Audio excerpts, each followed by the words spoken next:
Hey guys, today we're going to learn how to change font on Facebook, and all you have to do is to launch the Facebook application, and then you are going to tap on what's on your mind, and then it's say you're going to type feeling blessed. From there, let's say I wanted to change the font on blessed. I'm going to double tap on it. I'm going to tap on copy, and then I'm going to go back and I'm going to head on over to my Google search bar, and just tap on this one, search that is here.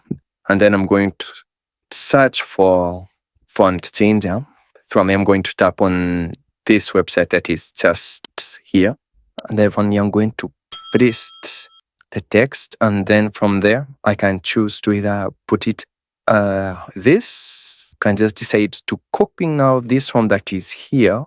I'm going to head on over to my Facebook, and then I'm going to get this one that is here and paste the one that I had seen. From there, I'm going to tap on post, and as you can see, I had already changed the way that font looked like. And thank you guys for watching this video. Please do like, share, and subscribe, and I'll see you guys on the next video.